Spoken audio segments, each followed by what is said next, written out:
Listener warning. This episode of Deep Cuts contains some disturbing descriptions and audio of graphic violence of a racially motivated nature. If you are not in the right mental state to process this type of content or are triggered by graphic violence or racially motivated violence, listening discretion is advised.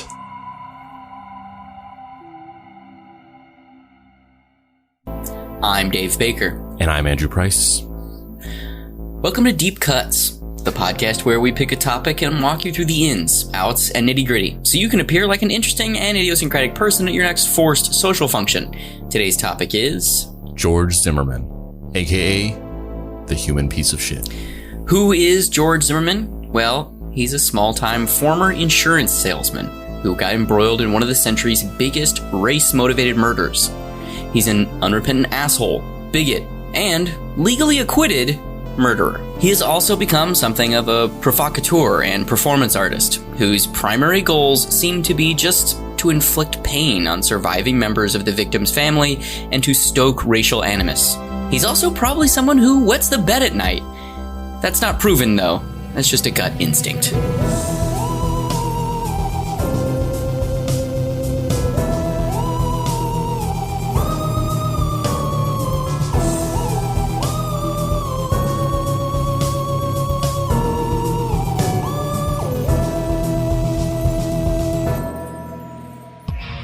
Well, if anyone on either side of the George Zimmerman murder trial was hoping to see emotion out of the accused, they have been sorely disappointed. His attorney says that if he's convicted, he'll spend the rest of his life possibly behind bars. And even if he's acquitted, he might spend the rest of his life in hiding, only a semi-free man. He's never been taught to be a racist. We are not racist. We don't see colors. I mean, we are colorblind. And you yourself, you two are an interracial couple. We are a mixed race couple. Well, having covered George Zimmerman for almost 2 years, I continue to be surprised, and I'm not sure which part of this surprises me more. Do you regret that you killed Trayvon Martin? Act 1. Nurture or nature? George Michael Zimmerman was born on October 5th, 1983 in Manassas, Virginia. His mother, Gladys Christina Zimmerman, née Mesa, and father, Robert Zimmerman Sr., were the parents of 4 children: Grace, Don, Robert Jr., and George. Gladys Zimmerman was born in Peru and has some Afro-Peruvian ancestry. Robert Zimmerman is of German descent. He spent 22 years in the military and for the final decade of his career worked in the Department of Defense. Zimmerman Sr. retired in 2002 and moved to Florida. George Zimmerman was raised devotedly Catholic, attending All Saints Catholic School in Manassas before going to a public high school. Zimmerman remained active in Catholic Church throughout his young life, serving as an altar boy from ages 7 to 17. At the age of 14, Zimmerman set eyes on becoming a Marine. He joined the Junior Reserve Officer Training Corps. According to Seminole County voter records, Zimmerman was recorded as a Democrat at the time. According to his brother, Robert Jr., Zimmerman actually voted for Barack Obama in the 2008 presidential election. I'm not a racist. I have black presidents. Yeah, literally. Yeah. I mean, we're going to get into it, but they throw out every pearl-clutching stereotype of racists denying being racists that you can think of. Obviously, since his life has taken a left turn, Zimmerman has become an outspoken critic of Obama. It's interesting how, when under intense pressure, people feel the need to align their public persona's attributes in order to play to a larger narrative and fit into a group. After graduating from Osborne High School, Zimmerman moved to Lake Mary, Florida, a suburb of Orlando. He found work at an insurance agency. He took night classes in order to be eligible to sell insurance. In 2004, Zimmerman and an African-American friend opened up an all-state insurance office, but it failed 1 year later. In 2005, Zimmerman was arrested for allegedly assaulting an undercover cop who was attempting to arrest Zimmerman's friend at a bar. The charges were ultimately dropped after Zimmerman agreed to enter an alcohol education program. What is an alcohol education program? I was thinking that too. I'm assuming it's just like, hey, maybe don't drink as much, guys. Yeah, I mean, it seems like a very dressed up term for he I guess I don't even know what the term for that is, because it's not Alcoholics Anonymous, because that's a voluntary rehabilitation program. You think it's like traffic school, like when you get a speeding ticket? That's what I was thinking. It was like the equivalent of traffic school, but yeah, I've just never heard of that. It's people doing like dummy drinking, so they're like fake pouring shots and like trying to do 3-point turns, or the equivalent of a 3-point turn, but like making beer. This is the appropriate angle to hold the cup when you pull the little lever thing. It's just like bartender training. Yeah, it's like bartender training. He's like, oh, I got my bartender's license now. George, when you leave here today, it's not that you're going to ever walk into a bar again. It's that the bar, it'll always be in here. A man walks into a bar, but then he realizes that the bar walked into him.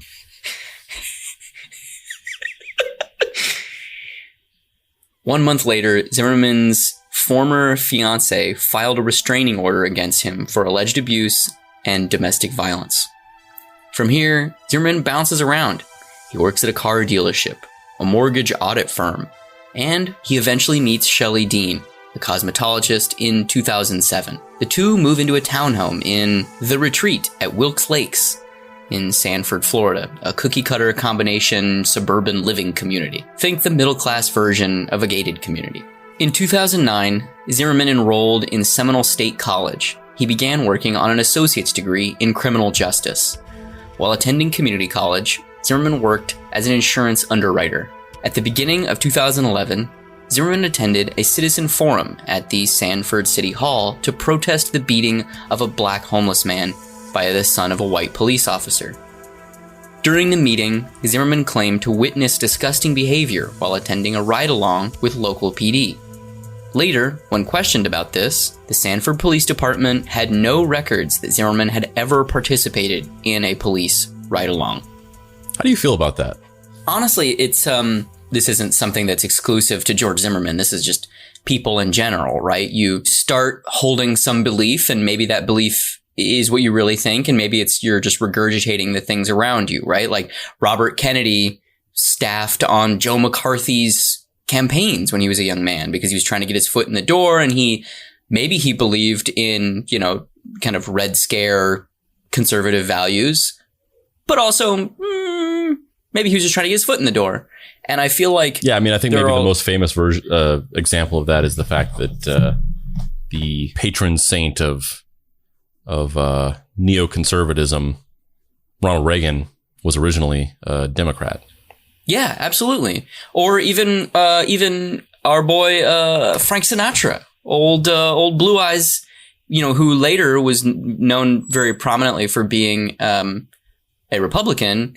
Started out like his mom was like a local politician in New Jersey, and like he started out like dyed-in-the-wool Democrat. And sometimes people stay on one end of the political spectrum their entire lives, and sometimes people change and grow and evolve, sometimes for the better, sometimes for the worse. Yeah, I don't find this to be contradictory information, and I think a lot of people would use this as like, oh, see, he wasn't racist, he did all these things. I don't find it to be compelling evidence for that. I think it makes a lot of sense for the reasons that you said, but also this seems fairly consistent with his worldview, even though he was coming at it from a decidedly very different angle, and some would see it as a very polar opposite angle to what he ended up kind of becoming and talking about later on. But in either situation, it feels consistent with this, whether it's this or the whole being obsessed with neighborhood watch thing later on, or any of the stuff that he said politically sort of recently. It all feels consistent with not having any necessarily specific convictions one way or the other, but just in general feeling this animosity towards, not necessarily towards authority. It's kind of like an anti-authoritarian thing. It's less about being anti-authority, and it's more about like looking for persecution in the world, whether it's himself being persecuted. I guess it's this fetishization of the underdog. And to me, that makes sense, that you could go through your life and at certain points in your life have very contradictory viewpoints and go on record as saying like very opposite things, because it's not really motivated by the specifics. It's motivated by this general feeling of like fetishization of the underdog, and that, like, you know, wanting to defend the underdog, or that I am the underdog, and there's all these people out to get me, and there's all these systems in place to oppress me and keep me down. So I can see why somebody who's obsessed with that mindset could at one moment go to protest a black homeless man being beaten by corrupt police, and then in the next moment make these like Blue Lives Matter paintings and talk about how the Black Lives Matter movement are a bunch of like terrorists and things like that. Because at the core of it, it's kind of the same thing. It's just like this larger mechanism is oppressing the underdog, even if that's perceived and not necessarily true. I think there's also like a very deep rooted relationship between right and wrong in George Zimmerman's mind. Yeah. And I think that moral compass has been aligned and misaligned multiple times in his life. And I think also that his dad, he seems like somebody who has a very complex relationship with his father, both in a good and bad way, because his dad in some ways is kind of everything that he seems like he aspires to be, in terms of he's this kind of probably, you know, I don't want to say super conservative, but, you know, he's a military guy. He's been working in the system. He's trying to contribute to the country, and he's been trying to, you know, help align the country from right and wrong. And, you know, he's in air quotes, good man. You know what I mean? He's really gone out and done these things with his life. He's worked in the Department of Defense. He's done these things that our culture exalts to a certain degree. He's had kids. He has a family. He's done all these things. Yeah. So he's chasing that, you know, no matter what side of it he lands on. He's not loyal to one position or conviction because he doesn't really have any specifically. He just wants to be the good guy.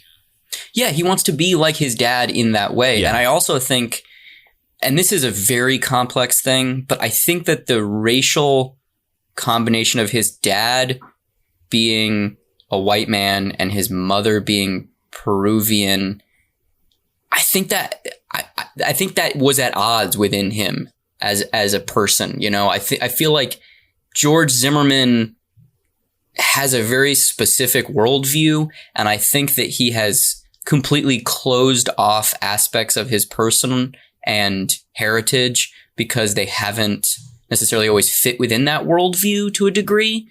And then at other points in times, I think he's used those components as means of obfuscation to camouflage very insidious and venomous character traits. Well, of course, the sort of cognitive dissonance of it makes a lot of sense. Wanting to be like a hero, or wanting to feel like he is living up to having this place in the world and being important that he feels like his father is. That's very consistent with how sort of obsessed he became with becoming a neighborhood watch person, to the point where you're really not doing this to defend your neighborhood. At a certain point, you're just going out looking for a scenario to be a hero in, which is, you know, I'm not even going to say good intention, because it's not really. It's a selfishly motivated desire to be perceived as a hero that causes you to manufacture situations that you can manipulate to be seen as a hero. He's artificially escalating potentially hazardous situations so that he can show his mettle, so he can show what he's made of. Mm-hmm. Which I don't even feel like there's like we talk about this a lot of like starting out with good intentions, and then at some point you get lost. I think we talked about that a lot in the Syllable and Brains episode. I forget what we were talking about. We were talking about that transition into darkness, but I wouldn't even assign that to this, because I don't think it started out as like, I just want to protect my neighborhood. And then that went into a dark place as he became more obsessed with it, and he started manufacturing it. I think it was always about that. I think it was actually protecting anybody was never in his mind. It was this almost sociopathic desire to be perceived as a hero, and by any means necessary at a certain point. Yeah. I mean, I think the key distinction is, you know, what is the root emotion that these kind of neighborhood watch, you know, co-opt, group agriculture, you know, where do these people working together to achieve a goal, organizational things, where do they come from, right? Do they come from kind of a just a general ideal place of we're all going to look out for each other, which comes from a place of personal strength and personal integrity of like, I don't have to do this, but I want to do this for you, my fellow human, as opposed to our boy Georgie Zimmy Zim, racist in chief, who this all obviously comes from personal weakness. I mean, first of all, let's be honest. He's not the racist in chief. No, he's not. No, he's definitely not the racist in chief. But he is definitely someone who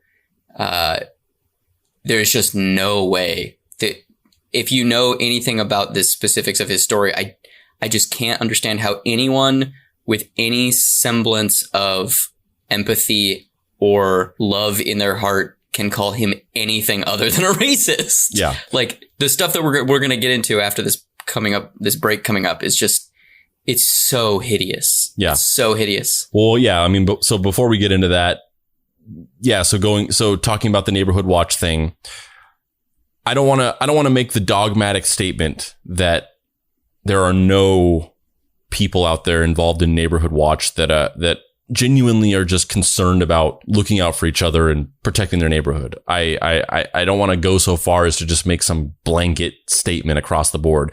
What I will say though, and this isn't just specific to this is something that I think about a lot, and I've had a lot of experiences that have sort of pointed me towards this. There are certain things out there. There are certain jobs, or largely jobs, or things like this. Whatever this, it's not a job. It's just, a hobby. What do you even call something like this? But there are certain things like this in this world that they have a certain purpose, but due to the nature of what they are, they tend to attract the wrong type of person to do it because of the power that it gives you in the position, or the scenarios that it allows you to be in and have some kind of immunity from normal repercussions for certain things in. And I think that neighborhood watch is one of those types of things where in theory it's a good idea, but I think in execution it probably attracts the type of person who has this idealized, fetishized idea, like this fetishized fantasy of taking down bad guys and being the hero and going around and being a badass. And that's not like the attitude that you should have going into a situation like that and being tasked with that position in your neighborhood is somebody who's like actively, it's like it's confirmation bias. You're actively seeking out situations like this because you glamorize it. And these the people who are in charge of these things should not want this to happen, and they should be avoiding it at all costs and taking precautions and getting properly trained to de-escalate situations and things like that. But they're not trained. They're just a bunch of fucking random people being like, we're a gang of our neighborhood. We're the fucking tombstone guys. There's no regulation or training for this. It's just a bunch of people like basically being soft vigilantes. And so, yeah, you have a lot of people who are just literally looking for trouble because they just want to get into a scenario like this. And I've seen situations like this all the time. So it makes total sense to me. In your neighborhood, is the neighborhood watch called the Doc Holidays? Yes. Whenever I walk outside, a bunch of red lasers are pointed onto my chest until I say the code word, I'm your Huckleberry. But joking aside, nothing ever in this neighborhood, although there's like social media sites for neighbors, and they tend to be used in kind of more affluent neighborhoods. And I know it exists, and I know that all of our neighbors are on it. I want nothing to do with that. I don't want to get 50 feet near a social media site for neighbors to gossip and shit. But I know it exists. But I've experienced some things, and this is just coming from me as a white person. These are obviously nowhere near the experiences of, somebody like Trayvon Martin. But even I have experienced situations that tell me that people who do neighborhood watch are not necessarily in it for a particularly altruistic goal. I remember one time I was living in Santa Cruz with some friends of mine, and I had lived there. I mean, I hadn't lived there for long, but I lived there for a couple months. And I walked over to a park to meet my friends who were at this park. For some reason, they drove there directly from work or something like that. For some reason, I was at our house and they were there and I met them. And then on my way back, I walked back to our apartment by myself, and this guy rides up to me on a bike and he's like, "Hey." And I was like, "Hey, so what's your name?" And I was like, "Andrew." And he's like, "Huh, so you live around here?" And I was like, "Yeah, I live a couple blocks up." And he's like, "Huh, where do you live?" And I was just like, "In these apartments over." At this point, I'm like, why are you asking me these things? I'm already creeped out by this. And he's like, "Huh, yeah, I just, just need to make sure, cause I'm the neighborhood watch guy around here. And I like to have tabs on everything. I just didn't recognize you." And I was like, "Huh, cool." I can't even convey the feeling of that moment. But number one, this guy immediately creeped me out, immediately made me very nervous and paranoid, and immediately just gave off this really weird vibe. Like, this guy was not all there. And he was the leader of the neighborhood watch, or at least he said. He could have been fucking lying. I think about this story a lot whenever I read about stuff like the George Zimmerman case. These people, they're not just trying to protect their community. Like, these are people who have like genuine like delusions of persecution. They're paranoid. They read negative intent in ambiguous situations by default. These are just not the type of people that you want being the arbiters of what is just in the world and what's okay to be happening in your neighborhood. And I know that we're just getting off into a tangent of this like right away, but I just really want to set that up as we get into this. Is like, obviously I'm not an expert on this. This is just my own personal worldview, my own personal perspective on this. This is, a culmination of years of thinking and processing this based on a few experiences that I have, plus all of my experience reading about these stories in the news, consuming these stories, consuming the Trayvon Martin case, consuming all of the other cases of black men and women being murdered in situations like this, where they were just walking through a neighborhood and people became suspicious of them and it escalated into a deadly situation. Setting up for the story of what we're going to get into, I really come back to this of the idea that like, I don't know. I don't know what the solution is, but it feels imminently dangerous that we allow people like this to be in situations like this, take on these like kind of vigilante roles, and be the arbiter of what is right and wrong in these small domestic situations before a more trained authority service can become involved. I agree. In December 2011, George Zimmerman walked in a graduation ceremony, despite being one credit shy of the requirements. This is another thing that is going to just ring throughout this, is like sort of almost as like a B plot. He's just like a weird pathological liar about weird, dumb shit. Yeah. Yeah, like weird, inconsequential details that no one would think twice about if he was just honest. Yeah. It's even weirder that he has lied about all this stuff, because then it makes you wonder, like, what are you really covering up with the fact that you're lying about this other thing? His plan is that he would finish this final credit over the next semester. However, this would not come to pass.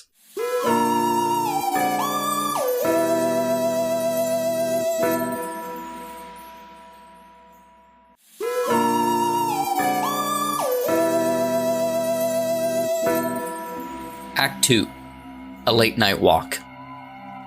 On February 26th, 2012, George Zimmerman fatally shot a 17-year-old boy named Trayvon Martin. Zimmerman was the neighborhood watch coordinator. Martin, who was not a usual resident, was staying with his father. He had wanted a late-night snack and walked to a local convenience store and bought a package of Skittles. Zimmerman, spotting Martin, started tailing him in his car. A neighbor called the police after hearing this altercation. 911, do you need police, fire, medical? Maybe both, I'm not sure. There was just someone screaming outside. Okay, and is it a male or female? It sounds like a male. Okay, and you don't know why? I don't know why. I think they're yelling help, but I don't know. Just send someone quick. Say crap. Okay. Does he look hurt? I can't see him. I don't want to go out there. I don't know what's going on. So they're sending. So you think he's yelling help? Yes. All right. What is your phone number? Just there's gunshots. You just heard gunshots? Yes. Yeah, and later on, I mean, as part of the criminal defense, they claimed that it was George Zimmerman that was yelling help and all those things, which is, once again, we're going to get into this, but of all the things, that's obviously the most blatant lie, because there's no conjecture to that. There's no like, oh, it's a bit of a gray area. If I was defending myself, they were fighting, and you could say that there's a gray area there, but I'm not saying that I think that there's a gray area, but I'm saying that without knowing the details of it, you could argue that there's a gray area there. But definitively, it was somebody yelling help, and it wasn't him. Obviously, that's an opinion, but I think it's a pretty educated guess that was not George Zimmerman. That was a young teenager being attacked. So to claim that it was him yelling for help is, for some reason, that just sticks out to me as like the most egregious lie of all of them. Honestly, man, it's just so fucked. It's just so fucked. Like, I'm at a loss for words as to how, I agree. I think it's glaringly apparent that recording is not George Zimmerman screaming for help. And it's very sad to me. It's very sad. I mean, a lot of this story is so horrible, but yeah, that it's very sad to me. Yeah. I mean, I don't even know if what I'm trying to say makes sense, but like, I feel like you could craft your own reality and believe your own bullshit to the point where you could genuinely believe that you were being attacked and that you were defending yourself. But you cannot misremember that you were the one screaming for help. And the fact that, I don't understand how anybody can listen to that and think that was George Zimmerman. The answer to that is that it's not, I don't think anybody does. I mean, they do, but it's not this is a much bigger conversation. Like, we're not going to really dig into this in this episode because it would be a whole other hours of discussion. So, I will lightly scratch the crust of this, but it's not motivated by actual belief. It's just motivated by, this is what I want to be true, and so I will believe this. I don't think anybody's listening to this and being like, I genuinely, based on my own, analysis of this, and after listening to all this evidence and, weighing the options, I have come to the conclusion that I feel like this is George Zimmerman that's screaming this. It's not about that. It's just, this is what I want to be true. I will believe anything that supports this, and I will reject anything that contradicts it. So, if you ever find yourself, scratching your head and being like, how can people possibly believe this? Or how can people possibly think this is true? For whatever consolation it can be, just for your own sanity. It's not about that. It's not, they are completely separate concepts. It is somebody accepting any claim that fits their worldview and rejecting anything that doesn't. It's not about whether they believe it or not. Police arrived on the scene 2 minutes later. They discovered the body of Trayvon Martin and took Zimmerman into custody. Zimmerman was treated for head injuries and questioned for 5 hours. He was then released due to the fact that the police said there was, in air quotes, no evidence refuting his claims of self-defense. Under Florida's Stand Your Ground statute, the police are prohibited from making any arrest when it is under self-defense. The case was picked up by local news and then spread nationwide. Protesters poured into the streets. Calls for justice and a thorough investigation overwhelmed the political system. Finally, 6 weeks later, Governor Rick Scott appointed a special prosecutor, and Zimmerman was charged with murder. One of the things that's so dark about this is that many news outlets did not cover this story in the way that anyone would have wanted, honestly. Like, it's not it's not under the guise of fair and like impartial coverage. It's just sucks. Like so much of this story was made even worse by the way that the media covered it. Well, it's the same way that any of these stories are covered. It's, I mean, going back to the confirmation bias, it's, you know, it's presenting, human beings are very easily swayed, and they're very easily manipulated. And that is exacerbated by the fact that our minds were not meant to absorb information in the way that we do. Like, you know, Xenu or whoever created us did not intend for us to like watch, like sit and have like information shoved into our minds 24 hours a day by, you know, sitting down on a couch and turning on a box and just letting things wash over you that are shaped by, you know, God knows who in any given circumstance of what channel you're watching or how well researched the thing is that's being presented or whatever biases are being presented by these things. Like, we're just not equipped to be able to absorb information like that. Our minds just evolutionarily are not designed to receive information in that way and be discerning about what is fact, what is truth, what our personal feelings are actually on it.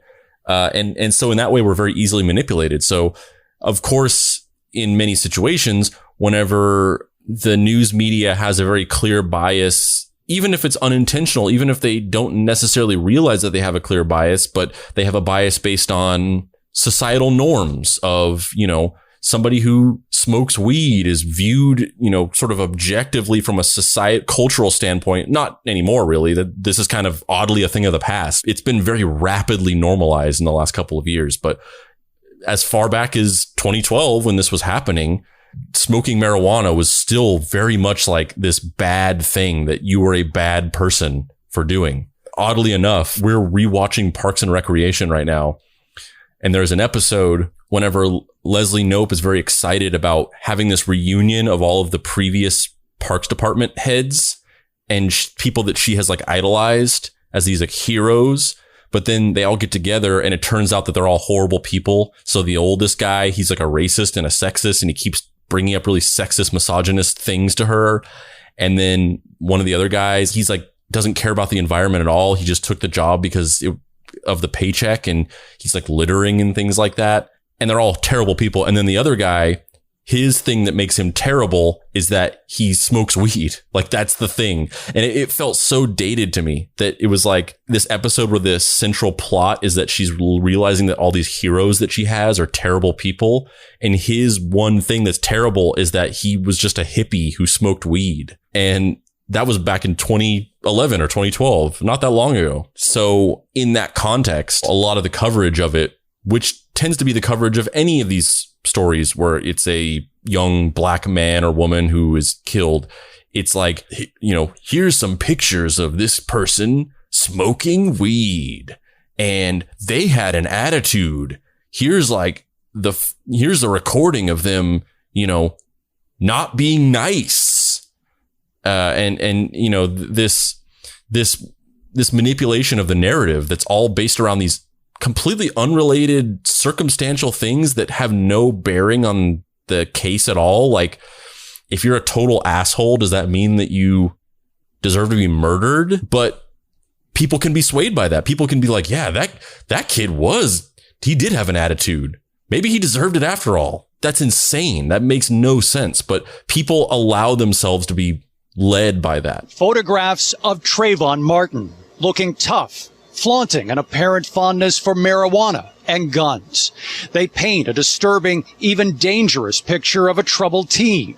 But in spite of the threatening image they might project, these pictures won't help the man who killed him. Attorneys defending George Zimmerman failed to convince a judge these photos are vital in their arguments to a jury that Zimmerman killed Martin in self-defense, a pre-trial victory for Martin's family. George Zimmerman's trial began on June 10th, 2013. On June 21st, 2012, the defense attorneys released a raw video of George Zimmerman reenacting the events of the Trayvon altercation. Right here, right in front of this house. Okay. Right in front of 1460? Yes, sir. All right. And what was he was walking in between the buildings, or? He was walking like in the grassy area, like up towards, kind of between these two poles, and like I said, it was rainy, and he was just leisurely looking at the house. And, did he walk off from there, or did he stop there last night? He stopped, and he like looked around, and that's why that's what threw me off. Was it's raining. I didn't understand why somebody would be just stopping in the rain, especially, it wasn't like he was trying to run to get out of the rain, and I had never seen him before. So I got out of my car and I started walking. Right. Go ahead. Back there, they said, "Are you following him?" And I said, "Yes," because I was, in the area. And they said, "We don't need you to do that." And I said, "Okay."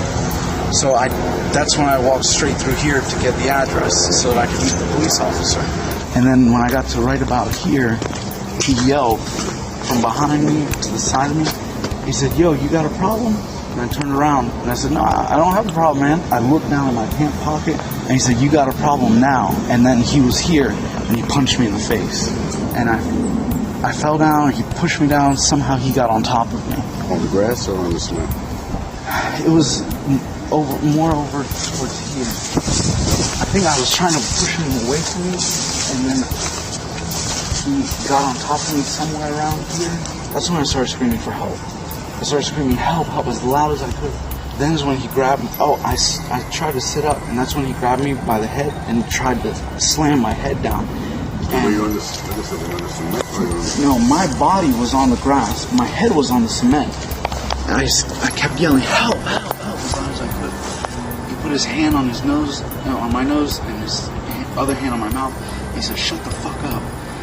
And then I tried squirming again, because all I could think about was when he was hitting my head against it, felt like my head was going to explode, and I thought I was going to lose consciousness. So I tried to squirm so that I could get, because he only had a small portion of my head on the concrete. So I tried to squirm off the concrete. And when I did that, somebody here opened the door, and I said, "Help me, help me." And they said, "I'll call 911. I said, "No, help me. I need help." And I don't know what they did, but that's when my jacket had moved up, and I had my firearm on my right side hip. My jacket moved up, and he saw it. I feel like he saw it. He looked at it, and he said, "You're gonna die tonight, motherfucker."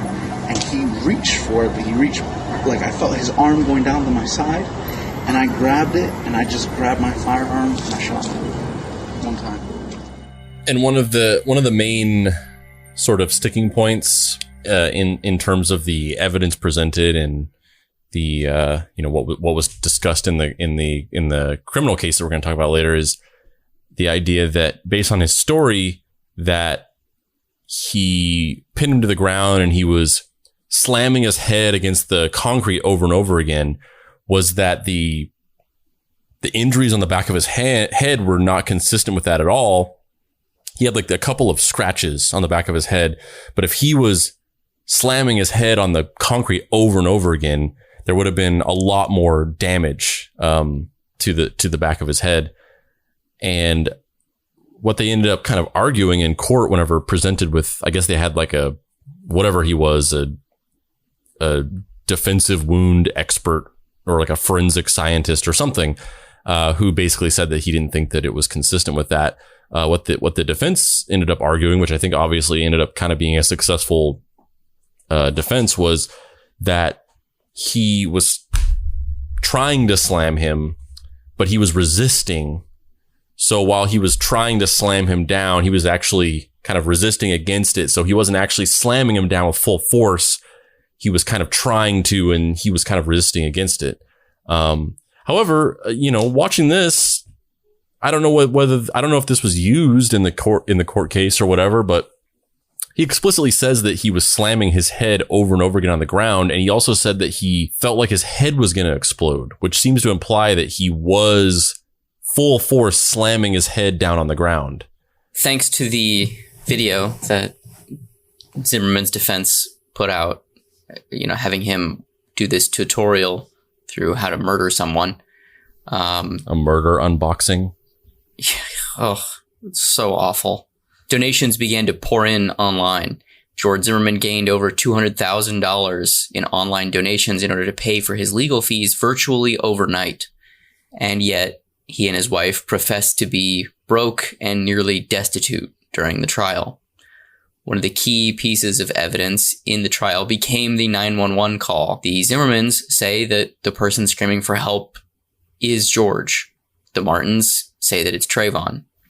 Going to these donations, this goes back to what I was saying before of, people not actually believing or being convinced by any kind of evidence, but rather just having a default worldview and accepting anything that supports it and rejecting anything that doesn't.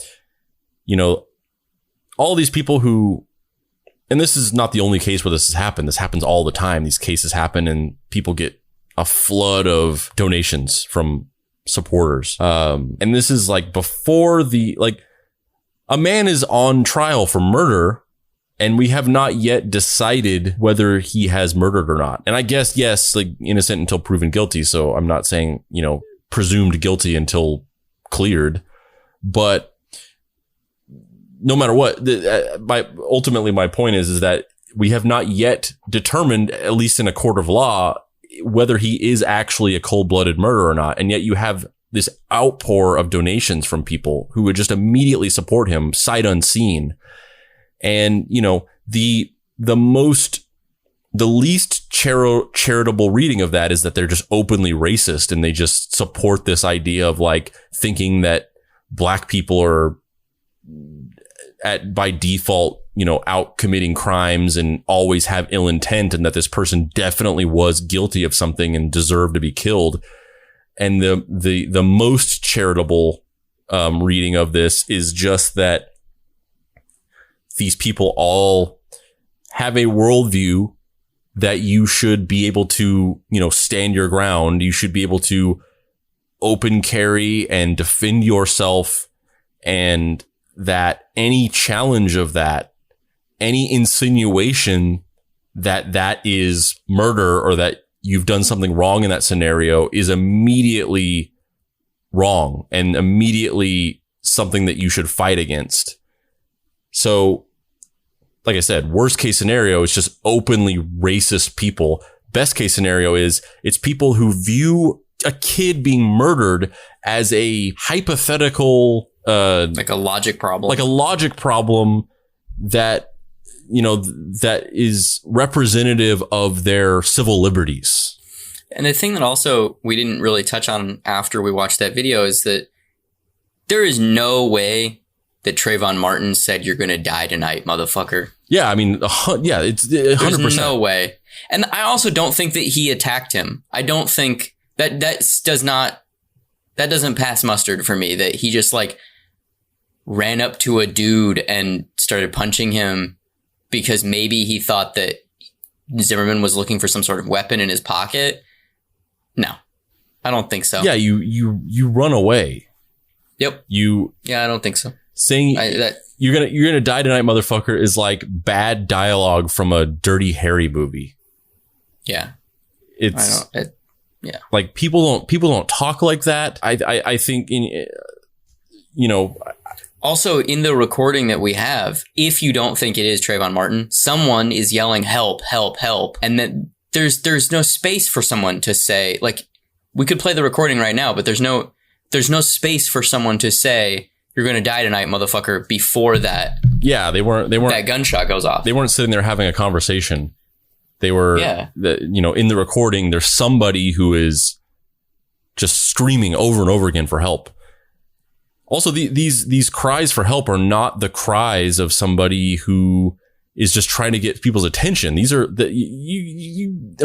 listen to the recording. These are not like somebody just trying to get somebody to yes, they are calling for help for people. They're trying to get support, but these are not just the cries of somebody who's trying to get people's attention. These are the existential cries of terror of somebody who is pretty sure that they're about to be killed. On Pierce Morgan, Robert Zimmerman Jr. says that the recorded screams from the neighbor's 911 call emphatically are George Zimmerman's voice. The Martins say it's Trayvon. Who is screaming there, Robert?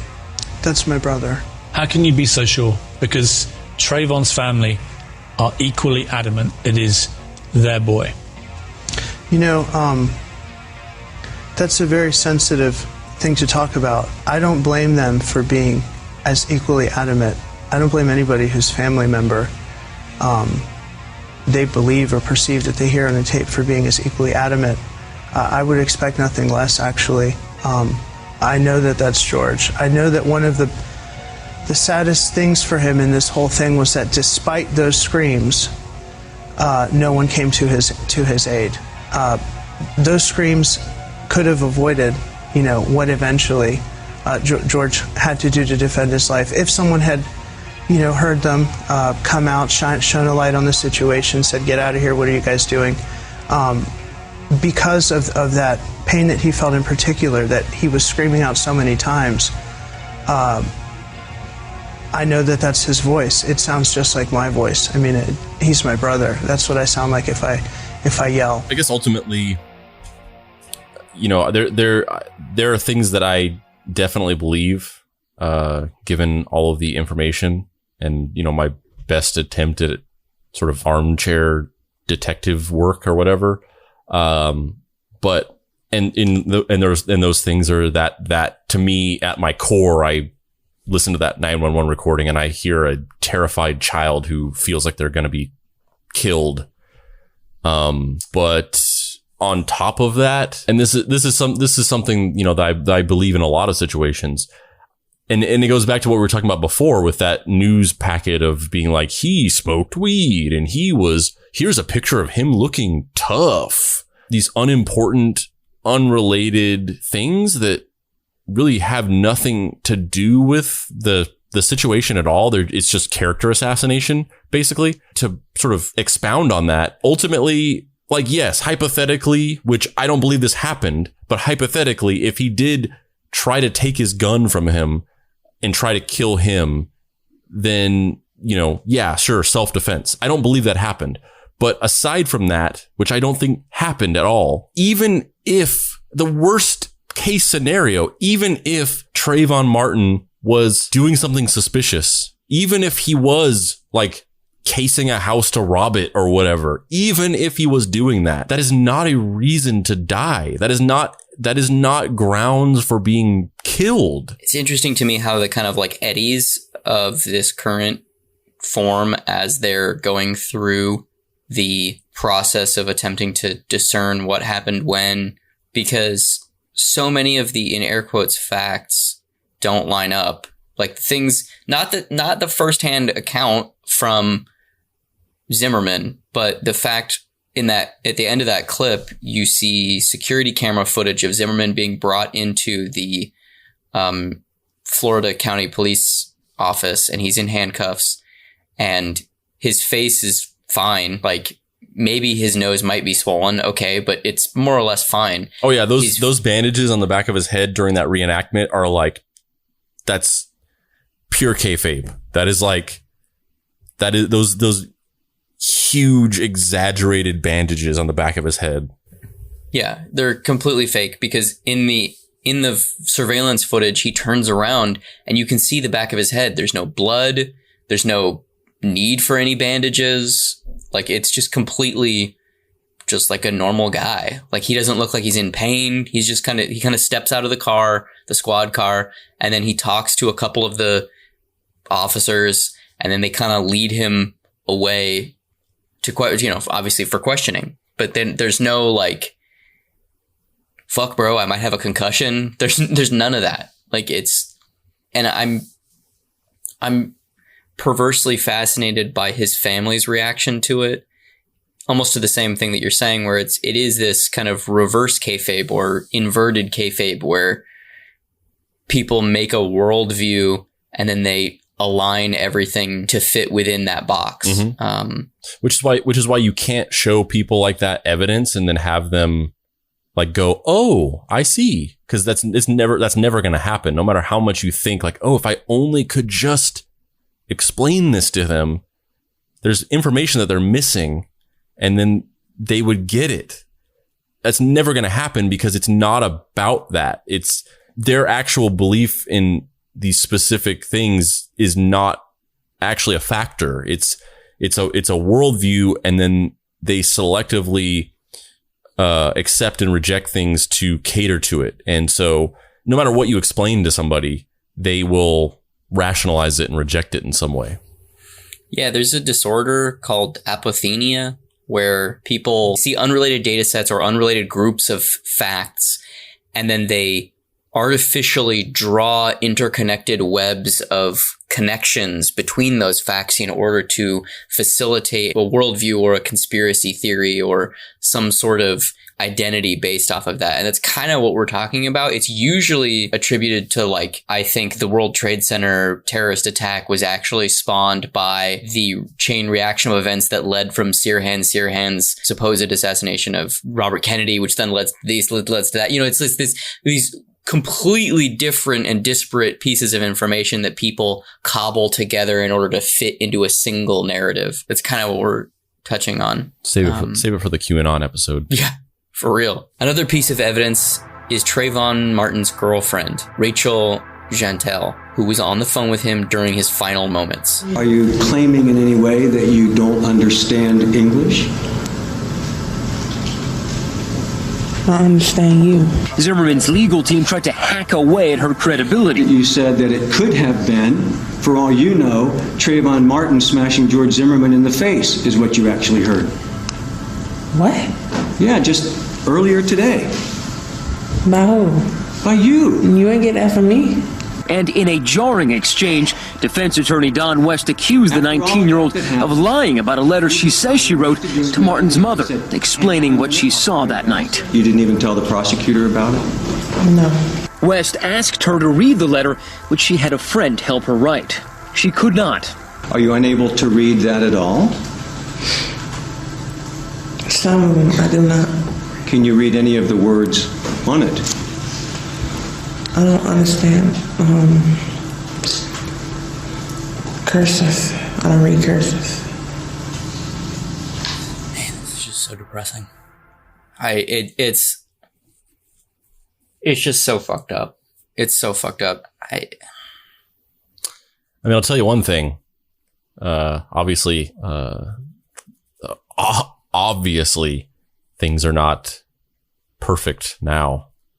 But I still think that this case would have gone down a lot differently if it had happened now. And I don't even necessarily think, I'm not even saying that it would have, ended with a conviction.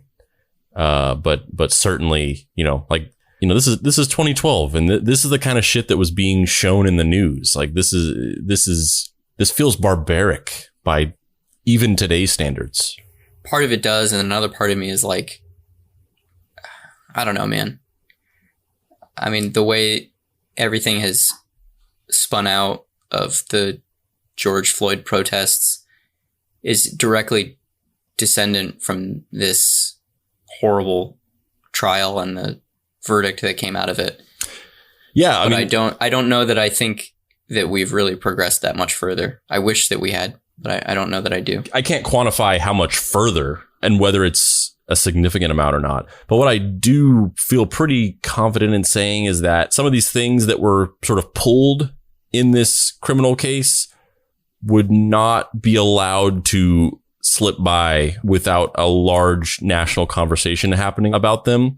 And I think that the national conversation was had about them at the time, but that the court of public opinion had not swayed quite far enough in a progressive direction to where that litigation of some of these things was a loud enough voice to be taken seriously. Whereas I think now it would be taken a little bit more seriously. I hope so. But also those fucking cops who killed Breonna Taylor still aren't arrested.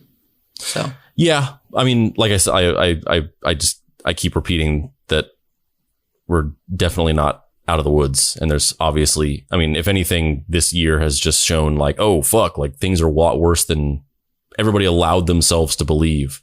But I do think that if nothing else, the voice for these people is being heard a little louder. Basically, during the court case, the defense attorneys work diligently to pull apart her story and to make her seem like an unreliable narrator. And here's an audio clip of her admitting to lying. The funeral, why I didn't go to the viewing? I didn't want to see the body. I did agree with my friends that I was going to go. You got to understand. In order... You got to understand. You the last person to talk to the person, and he died on the phone. After you talk to him, you got to understand what I'm trying to tell you. I'm the last person. You don't know how I felt. You think I really want to go see the body after I just talked to him? I understand what you're saying, but what you did instead was, instead of saying... I did not even know he was out. I did not even watch the news. I don't watch the news. I heard there was on the media. There was on local news. I did not know about that. Okay, I knew that it was emotionally difficult for you to decide whether or not to go to the memorial service. Yes. And you decided not to. Decided not to go. Sure. And then what you did in order to explain that to Ms. Fulton and then to Mr. Della Rionda under oath was that you created a lie and said that you'd gone to the hospital. Yes. So when you told Ms. Fulton what was happening on this March 19th meeting, you told her that you'd gone to the hospital. And that's why you didn't go to the funeral? I told her, yes. And then you gave her the letter? I gave her a letter. And had you agreed at that point to be interviewed by her attorney? Yes. And was your purpose at that point to do what you could do to assist so that George Zimmerman got arrested? Yes. And what you did then was you had a recorded telephone interview with the family attorney. Yes. You were supposed to see them in person, is that right? Yes. But you didn't go, or they changed the plan, or why didn't you see them in person? They agreed it'll be better for them on the phone. Who agreed? First, it's supposed to be in person. That's what she told me. Me somewhere else in place.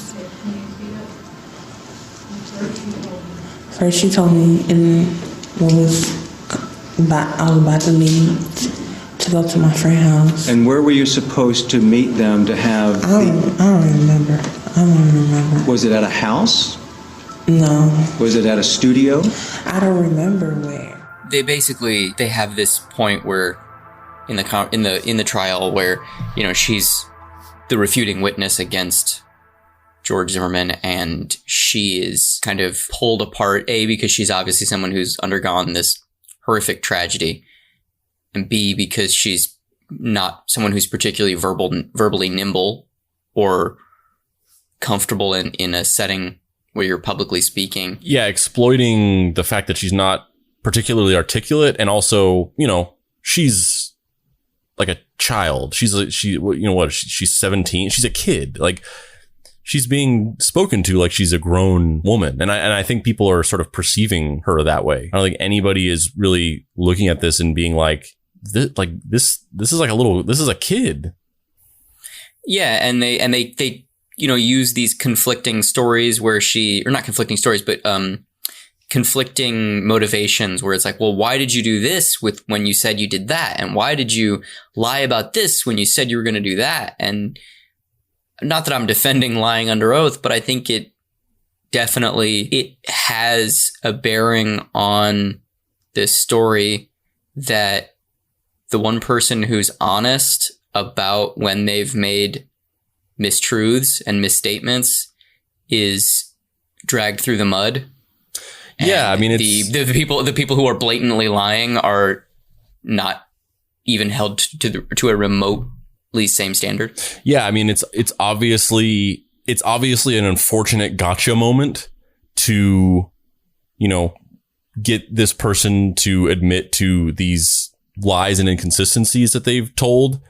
And in the eyes of many, this is damning. It's like, oh, nothing she says can be trusted because she's lying about this. What else is she lying about? And that's obviously that's their strategy. That's exactly what they were doing. But you know, it's strategic character assassination because, you know, like you said, not like, I understand that it's kind of a bad look, and and I'm not defending lying under oath, but making up a lie about like why you didn't go to a funeral, I don't see how that's relevant to the validity of her story about the actual event that happened, that she didn't want to go to a funeral, so she made up a lie about why she wasn't going. Like who like, it's so weird how people compartmentalize these things, because who doesn't make up lies to get out of things every day of their lives? Who doesn't do that? Yeah, that's why there's the term white lie, right? Yeah. Yeah, I don't know. It's also just so glaringly apparent that the defense attorneys are just morally reprehensible people. Like, they just suck. That Mark O'Mara guy is just awful. Like, asking her can she read? Like, what? Yeah. And like, you know, again, you know, it's leading character assassination. That's the whole, you know, that whole thing we just listened to. Yeah. And I mean, it's a very unfortunate, bad bounce of the ball that the person that she enlisted to help her write down her recollections wrote it in cursive. Yeah. Like, that sucks. That also doesn't mean that those recollections are empirically fabricated. Just means that if only someone had been like, can you read this? In a scenario where people want to distrust you, and are openly skeptical of you by default, you have to be airtight and flawlessly give them nothing to complain about or gotcha with. And unfortunately, that didn't happen in this situation. Yeah, here's a Nightline recap of the timeline of the trial. The law talks about accountability and responsibility for one's actions. The fiery prosecutor urging the jury to find Zimmerman guilty. You rely on your God-given common sense. Suggesting Zimmerman lied about screaming for help that night. Why isn't it muffled down? Why is he able to yell if the defendant claims the victim was... How's he going to talk? Or is he lying about that? It was an emotional and at times theatrical performance by the prosecutor. Oh, he's skipping away. La, la, la. That's what he's claiming. But over the top for some court watchers, including the man who defended Casey Anthony. What did you make of the prosecution's closing argument? I thought it was poorly presented. I think that Bernie De La Rianda is a better lawyer than that. He relied on his recollection of the inconsistencies as opposed to pointing them out and spoon-feeding the jury for that. During his 3-hour closing, De La Rianda used back of his head PowerPoint slides, this faux mannequin, and Zimmerman's own words. Oh, I'm sorry, back there they said, are she following? To try to convince the jury that Zimmerman went after Trayvon Martin simply because of the way he looked. When he profiled a 17-year-old boy that had Skittles, he automatically assumed that Trayvon Martin was a criminal. And that's why we're here. He ripped into Zimmerman's credibility. Do you believe that there's an innocent man sitting over there right now?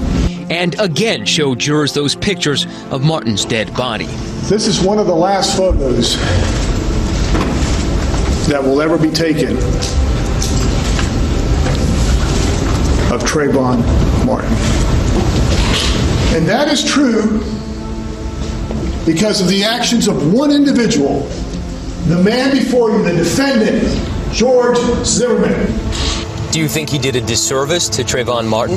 I think Trayvon Martin deserved more. I think the people of the state of Florida and the victim, Trayvon Martin, should have had a clear-cut presentation of the evidence that came out in this case. The inconsistencies spoon-fed to them, laid out in some way other than sarcasm.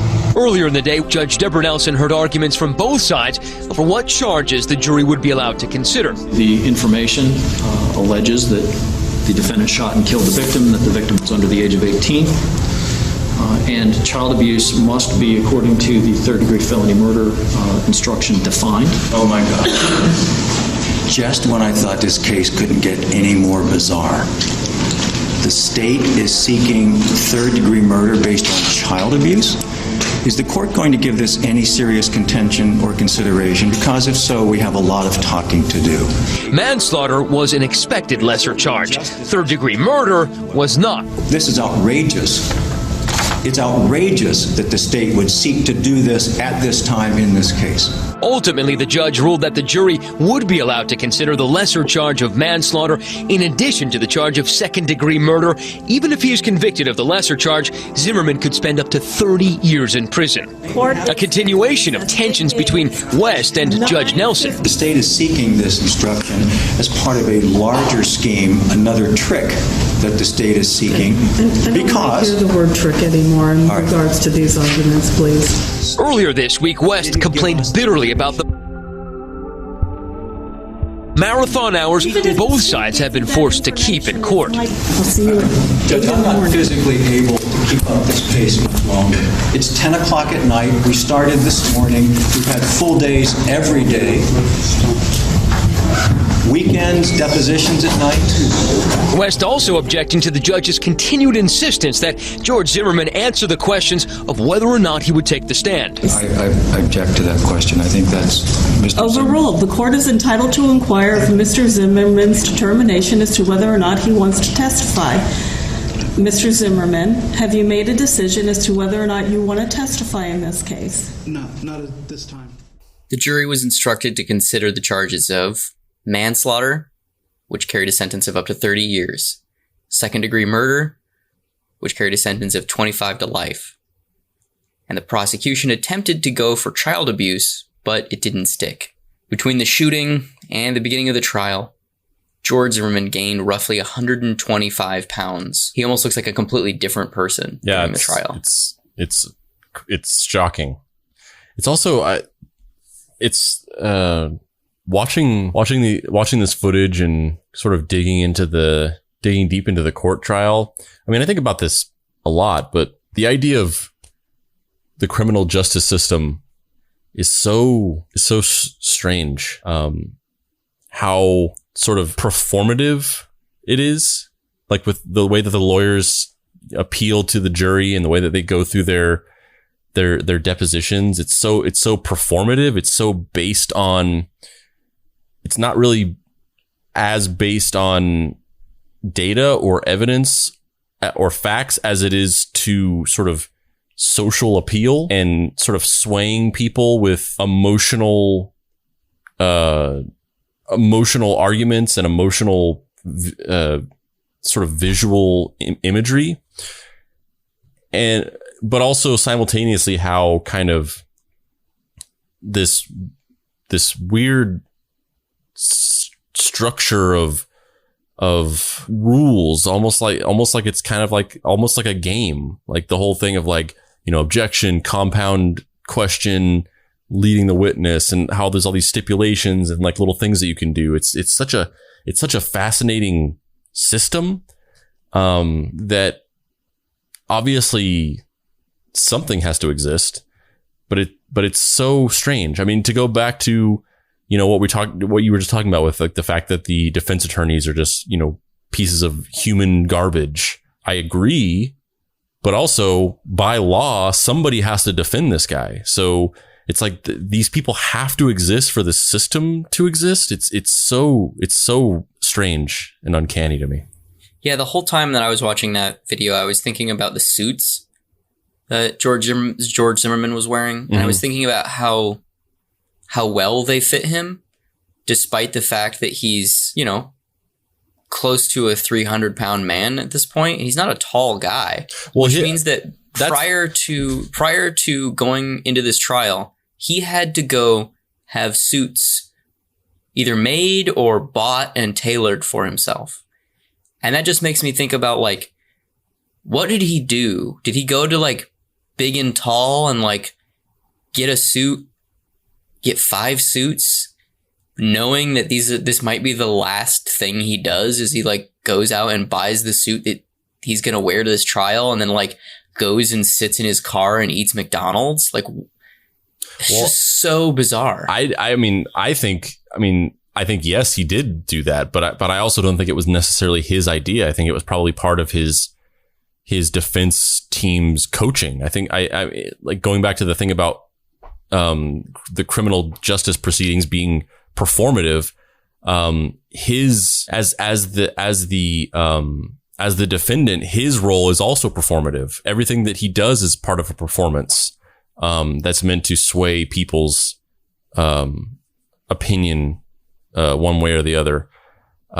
Famously, during the criminal trial for the Menendez brothers for murdering their parents, one of their defense lawyers instructed them to wear sweatshirts, like large fitting sweatshirts. And whenever she would refer to them, she always referred to them as the boys. And the specific tactic that she was going for was trying to make them seem like kids, even though they were well into their 20s. They were by any stretch of the imagination grown adults, but she was trying to craft this narrative and this perception that they were young boys, by making them dress like young boys and kind of referring to them as young boys and try to create this image that they were these innocent kids, which fed into the defense that they had been sexually abused by their parents, and that was why they killed them. And you know, the George Zimmerman case reminds me of that, where yes, he's wearing these perfectly crafted suits that fit him well and just make him look very presentable and very proper. And, you know, his demeanor in the trial is clearly coached. He's been coached to be very timid and kind of, yes. You know, very deferential and very demure and kind of seeming like a very, a very introverted, very, frail and timid person, to craft this idea that like, oh, this person couldn't be capable of a violent murder. Look how sheepish he is, and look how sort of sitting there with his hands, clasped together in his lap and looking around with these wide eyes. And, they're clearly coached, because we know that that's not him. We know from, one of the details that kind of gets left out of the whole narrative, and I think definitely got left out of the court trial, is right before he did this, right before this happened, right before he killed Trayvon Martin, he had separated from his wife because she was fed up with his anger problem and his violent outbursts. And so she went and stayed at her sister's or friends or something like that. She was living away from him. And because she was growing concerned and tired of his violent rage. And that happened days before he killed Trayvon Martin. And now, in years later, we've seen all these new things that have happened, where he's, sort of had these violent outbursts and, been accused of domestic violence and all these things. So, that person in those videos that's sitting there during that court trial, like, that's not him. That is a carefully constructed facade coached by his defense team. On July 13th, 2013, George Zimmerman was acquitted on both counts. When interviewed after the fact, he refused to admit that he regrets any of the proceedings. Do you regret that you killed Trayvon Martin? Unfortunately, the Department of Justice is conducting a civil rights investigation. So those are the types of questions that, because of the investigation, I have to tread lightly and I can't answer them. We checked, and the Department of Justice is investigating any civil rights violations, but says charges aren't expected. Still, Zimmerman's reluctance seems to be about more than legalities. Do you regret that night? Do you have regrets about it? Certainly, I think about that night, and I think my life would be tremendously easier if I had stayed home. If you could go back, you would have stayed home that night? Certainly, yes. In hindsight, absolutely.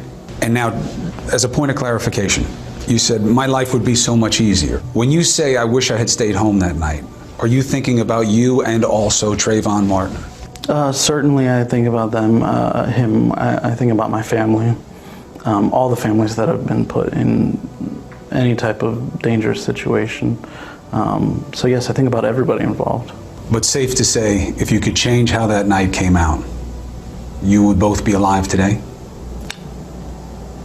I think that's just a different way of rephrasing it. If you could go back and do it again, you had said you would have stayed home that night. I would stay home. So that both of you would still be alive today?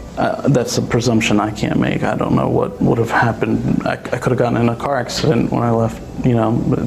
So you wouldn't have wound up killing Trayvon Martin if you had your way? He probably wouldn't have ended up attacking me either. Yeah, I mean, obviously he's trying to kind of dance around the subject and articulate it in a way that he feels comfortable with. But, whenever you're that reluctant to just say the plain and simple, straightforward version, it's pretty obvious that you don't actually care.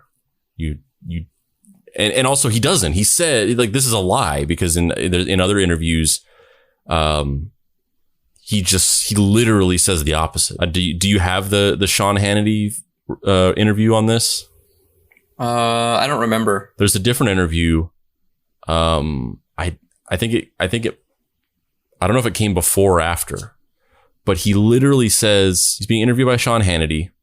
Obviously, the tone of this interview and the questions are kind of going for a very different result from Sean Hannity on Fox News than Andrew Cuomo on CNN. But he asks him the same question, and he literally says he does not regret it.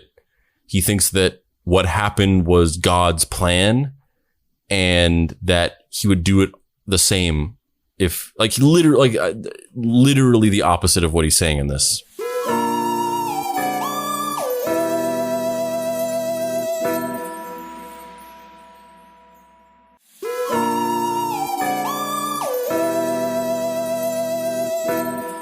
Act 3. The existential horror of American life. After the trial ended, George and Shelley Zimmerman got an RV and moved out into the woods. They kept weapons on them and prepared for an assault that never came. Prosecutors say the couple used a code language to try to keep their conversations about their finances from authorities. For example, calling PayPal Peter Pan. Okay, I'm just going to go from Peter Pan to me. While in jail, Shelley helped keep track of how much money was in George's account. Okay, so total everything, how much are we looking at? Like $155. Prosecutors say that's code for $155,000. But only days later, Shelley was pleading poverty. That you all have no money, is that correct? To my knowledge, that's correct. Were you under any pressure from anyone, George, Mr. O'Mara, his team, to lie? I'm not going to go into that right now. Wednesday, in the same courthouse where her husband was acquitted, Shelley pleaded guilty to a misdemeanor perjury charge. I can rationalize a lot of reasons for why I was misleading. But the truth is that I knew that I was lying. She's been sentenced to 1 year probation and 100 hours of community service. I answered to a higher power, and I could not live with myself if I didn't just completely come clean. We, the jury, find George Zimmerman not guilty. Yet even though she was there as her husband's verdict was read, George was not in court when she made her plea. Now we're getting a closer look into their relationship, a hint that the couple's marriage may be in trouble. Did you want him to be in court to support you? I always want my husband's support. Answer to a higher power.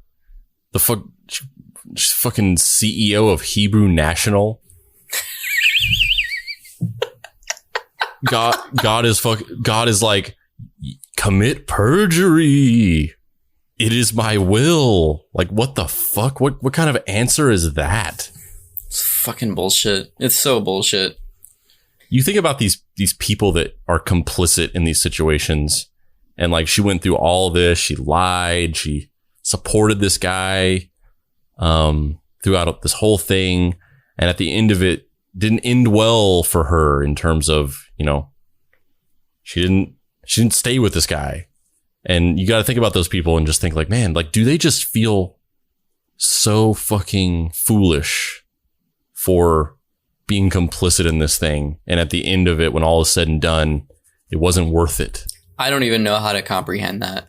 I really don't know I don't know what it would be like, not only to be, I think it's almost worse if you're not the actual subject of a situation like this, but you're one rung removed, because your agency is just so incredibly diminished. Mm-hmm. Your personal control over the situation.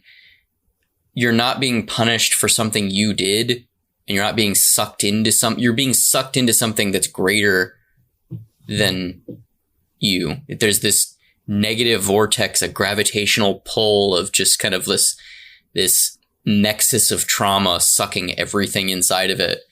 And being one rung removed almost makes it worse, but maybe it doesn't. I don't know.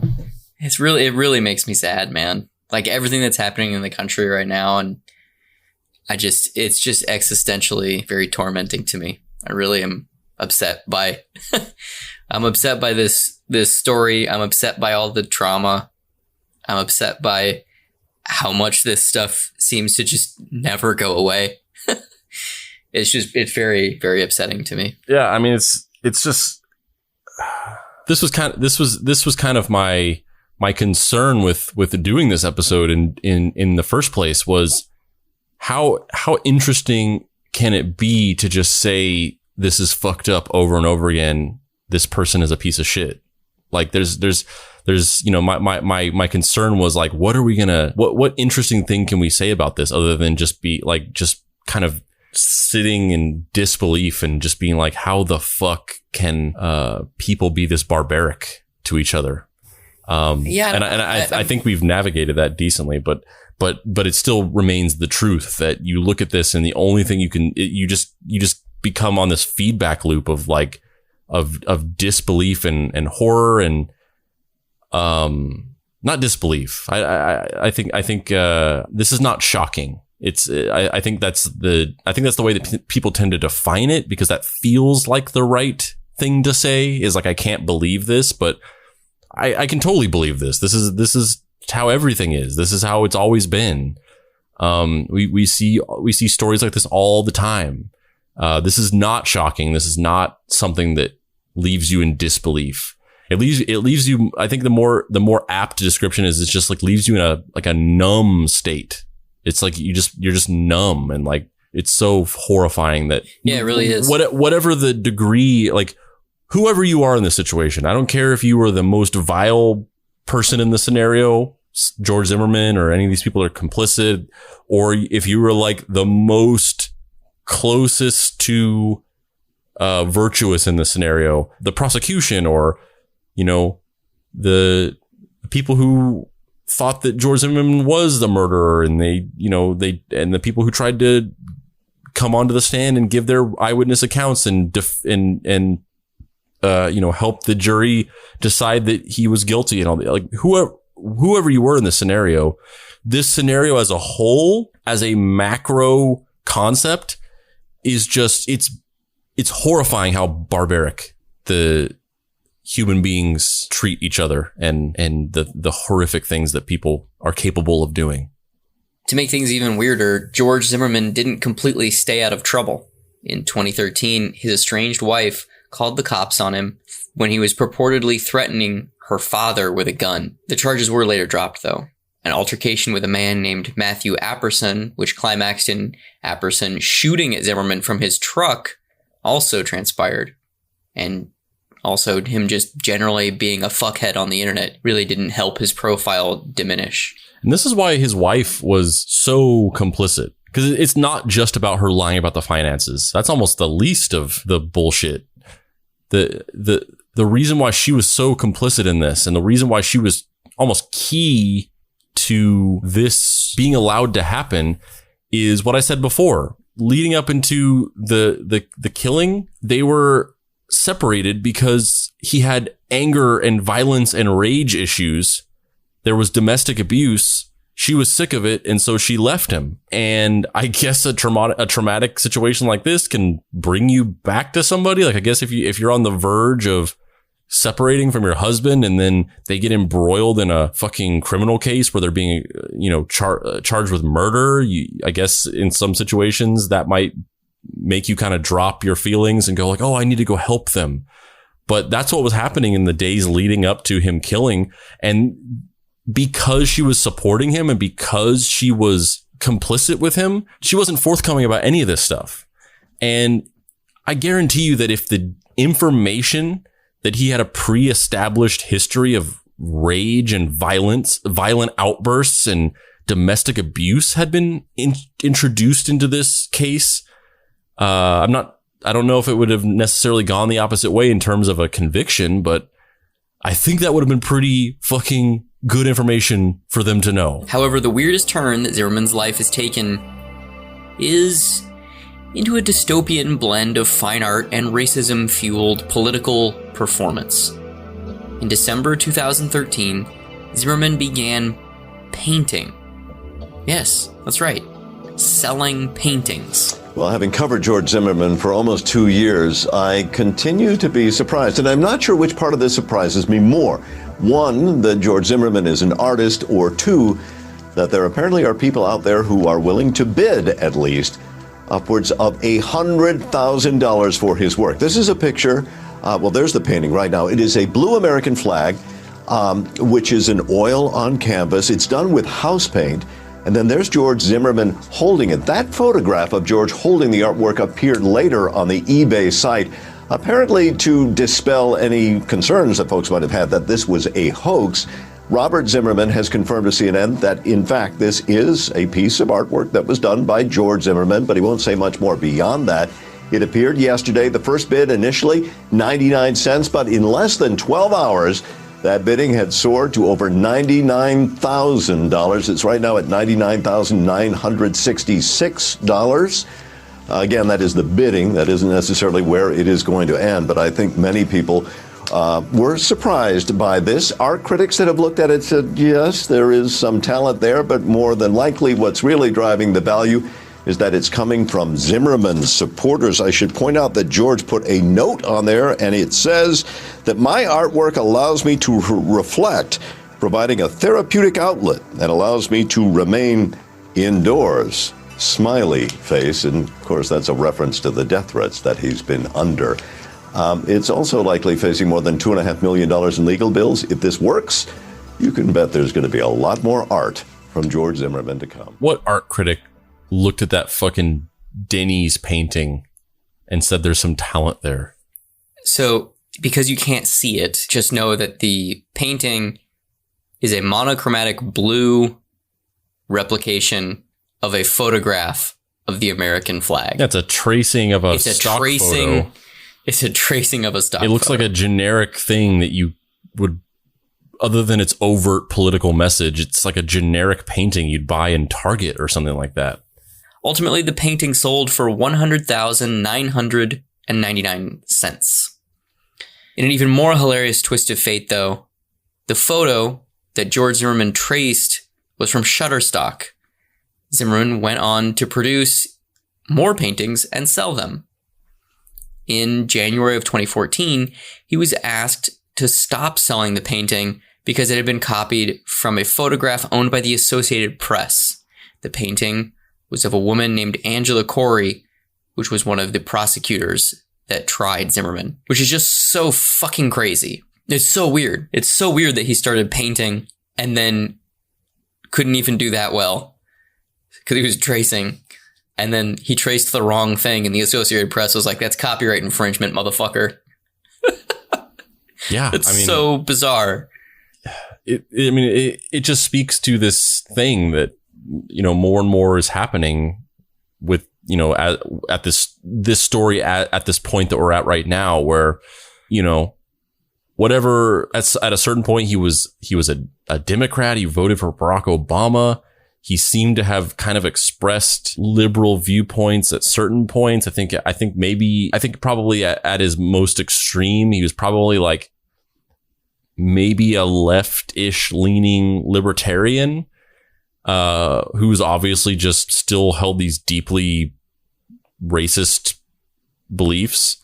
But wherever he landed on that spectrum, he has leaned into this like hardcore conservative, like family values and one nation under God and all that. Like it's like a wrestling character that he's adopted, who's like Mr. Civil Liberties Man. Mr. Civil Liberties Man who took an art appreciation course online and decided to trace some photos. I've never seen kayfabe used for this degree of evil. It's a perversion of the concept. In 2015, he painted a painting in collaboration with Florida Gun Supply, a gun store that had a Muslim-free racist stance on their marketing hook.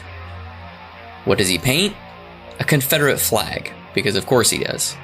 He then sells prints in order to attempt to pay for legal fees because Andy Hallinan, the owner of the store, was being taken to court by the Council on American Islamic Relations because he was being openly bigoted and refusing Muslim Americans access to his store. He continues his habits of being a fuckhead on Twitter, but the less said about that, the better. And then, in order to drum up more publicity for himself, he goes on a signing tour, signing Skittles packets for fans. That feels like a hate crime to me. I mean, oh, Jesus. Like, it reminds me of the fact that in the 90s, after the OJ trial, at one point, OJ Simpson participated in a prank video, like a prank VHS that you could order off of late night TV, where basically the prank video was that they would set up hidden cameras in these random situations, and then they would just have OJ Simpson appear in like scary scenarios where like the prank was you're walking alone at night and then OJ Simpson appears and it's scary because he's a murderer. And it was a prank video that he participated in, and it wasn't like a OJ Simpson body double or whatever. It was OJ Simpson. And so he's participating in this prank video where the concept is we're pranking people who are scared because I appear, because I'm scary, because I was accused of decapitating two people. And it's like, is this the behavior of somebody who is innocent? Like, I know it's not proof that they're guilty, but is this the behavior of somebody who's innocent? Would a truly innocent person who did not commit those crimes touch that with a 50-foot pole? Hell no. Would a person who genuinely shot somebody in self-defense and, did not want to do it and did it because it was their only option, fucking sign Skittles packages? It's an openly malevolent act. It's just awful. It's just awful. On May 11th, 2016, George Zimmerman began the process of selling the gun he used to kill Trayvon Martin. The initial site he used, gunbrokers.com, took the auction down. They issued a statement saying they wanted nothing to do with it. Then, Zimmerman posted it on United Gun Group. Within minutes, the site crashed due to the large amounts of traffic. Eventually, bidding commenced, with people using fake names to place bids. Donald Trump and Tamir Rice were two of these aliases. Eventually, Zimmerman sold the weapon for $250,000. Oh, and by the way, going back, we kind of skipped over something, but going back to the guy who shot at him, he's fucking sentenced to 20 years in jail. Where's the fucking justice in that? It's just not that I condone shooting at people, but the guy who shot at and unsuccessfully did not shoot him went to jail for 20 years. And the guy who murdered somebody got off scot-free. I mean, I guess not scot-free because he gets a lot of people shooting at him or whatever. He has social consequences, but in terms of legally, he got off scot-free. In December of 2019, Zimmerman sued the Martin family, their attorney, and the former state prosecutors, claiming conspiracy, mishandled evidence, and faked witnesses, i.e. Trayvon Martin's girlfriend, Rachel Jeanette. Zimmerman did this because he was attempting to advance a conspiracy theory that Brittany Diamond Eugene, Rachel's half-sister, was actually Trayvon's real girlfriend, but was too frightened to testify. The lawyer that's helping Zimmerman is Larry Klayman. He's a known bigot and has started petitions to have Barack Obama deported, along with a history of suing black-owned businesses. Basically, he's a piece of shit too. Zimmerman's real motivation for the lawsuit was to generate publicity for this conspiracy theory, in air quotes, documentary that he's involved in, titled The Trayvon Hoax, Unmasking the Witness Fraud That Divided America. Man, he's as bad at titling documentaries as he is at being a fucking good human being. Yeah, and I think, ultimately the ending of these episodes, we have a little kind of conclusion or a final thoughts section where we kind of talk things out, and typically there's a nice little bow on the narrative where we kind of together. The idea of attempting to do that sounds exhausting to me. Yeah, and also I don't know how you do it. I think the reason that we did this episode, I think, is because the reason we did this episode is because George Zimmerman and the trauma that he's inflicted on Trayvon Martin's parents and just the general people of America is so great. And it also, I feel like, is very germane to what's happening right now in the country. And I feel like these stories whiz by us so quickly that the details are everywhere for 15 minutes and then they evaporate. And so many of these details just feel like George Zimmerman attempting to prolong his cultural relevancy. And I felt the need to discuss them publicly because, I don't know why. I think because this story is so negative. And normally the stuff we do has a sense of kind of playfulness to it, even when it is people being traumatized or horrible things happening. And there are these various themes that we've been exploring of this kind of identity of self and these outsider artists who are consumed by their work. And, there are these various kind of tracks that we've been slotting these stories into and kind of exploring, and they're very interesting to me. But I also felt like everything that's happening right now just needed a greater sense of examination on how this one person's intolerance and deep-seated traumas manifested in a very negative situation that played into a much larger narrative, obviously.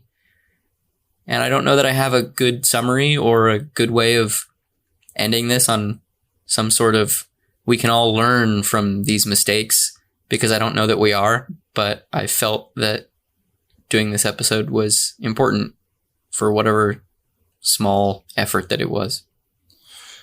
Yeah, I mean, I don't know if there's a learning moment or a teachable moment or whatever. I mean, I certainly don't feel qualified to do that. But the thing that I think about, the two takeaways, or the two things that I always come back to with this story and these types of things in general. I think, to your point, there's kind of a moral gray area, or an ethical Schrodinger's cat of, should we give focus to these people? Should we use our platforms, whether it's us making a podcast or the 24-hour news cycle? Is it right to use these platforms to put these people's names out there and, bring them, large amounts of attention, whether it's national attention or attention within the ecosystem of an audience for a podcast? And I don't know where that line is. I don't know. I certainly think that the 24-hour news cycle has contributed in a negative way to the cycle of trauma when it comes to horrible people doing horrible things. I think that a lot of times in the media's desire to cover a story that dovetails into a desire to get ratings and get awards, they'll give an unnecessary amount of attention to certain types of people that, in many situations is exactly what they want to happen. And it would probably be for the better if these people were not given this focus and given this platform. And I don't know where that line is necessarily, but what I do think is, to the point you were making earlier, these things that we talked about, these specifics of both things that he did before, during, and after. And I think some of these things that he's done after, I think probably a lot of people don't know about them. I think probably a lot of people have no idea that he's selling Skittles bags that he signed, or that he's doing fucking bullshit like faux patriotic paintings. And I think that it falls maybe just on the other side of the line that I think it's important sometimes to bring these things up and say, hey, this isn't just like a cartoon character that was part of some cultural zeitgeist for a couple months that just becomes a cultural frame of reference that you can be like, remember in 2012, that Trayvon Martin thing? That's a piece of pop culture history that I've filed away. It's to reframe that and really focus on the fact that these were real human beings. They really did these specific things, whether it's Trayvon Martin or George Zimmerman. These are the details of these things. And this person, this person is not just a cultural cartoon character that kind of came into our lives and then left, and now just kind of is this frame of reference. This is a person who did some pretty horrific things that at some psycho subconscious level has affected all of us in a deep and profound way. And I think that it might be, like I said, I think it maybe falls a little bit on one side of the line of, we shouldn't let that be forgotten, and we shouldn't let him kind of just fade into being this. Because going back to O.J. Simpson, this guy who most likely brutally murdered two people, now he's just like, he went through this whole cycle of just becoming this joke, like, oh, O.J., like, making jokes about like, that's a go-to joke to make if you want to imply that somebody secretly murdered somebody and got away with it. You go for the OJ joke or whatever. And he probably really shouldn't exist in our minds in that way. He should exist in our minds as a horrible murderer. And I don't think that we should allow George Zimmerman to become an animated GIF in our minds. And the other thing that I think about a lot, and it strikes me, and it's not just about things like this, it's about things in general, but, this thought is maybe a little abstract, and maybe sort of verbalizing it will sound very kind of cheesy or melodramatic or overwrought or something. But it's hard to fathom that people can just go away and they, just no longer exist. And, the thing that's really hard to fathom about that is when somebody dies, as much as it's a tragedy at the time, every year we get further and further away from the last time that person ever existed. And, just naturally, as time goes on, no matter how much of a tragedy that was, there are more people who have died in the world than there are people who are living currently. And eventually they all just become this, background radiation of, ghosts from the past that nobody remembers anymore. Everybody who ever knew these people are also dead. They don't exist anymore. That there's that whole cliche or whatever about like a man dies twice when they die, and then whenever people forget them. And that's very sad, because it's going to happen to us all, but it's so sad that for it to happen prematurely like that, and for such a senseless reason, that the timetable on Trayvon Martin ceasing to exist and falling out of everybody's memory has been expedited in that way. So like I said, maybe this sounds cheesy or whatever, but just an attempt of, for as long as we can, and in whatever way that we can contribute to this, of bringing him back up and reminding everybody that this person existed and this happened to them, and they were important and they were killed senselessly, and kicking the can down the road of this person being forgotten a little bit further in whatever way that we have the power to. I'm Dave Baker. And I'm Andrew Price. This has been Deep Cuts. It doesn't matter where you can find me on the internet.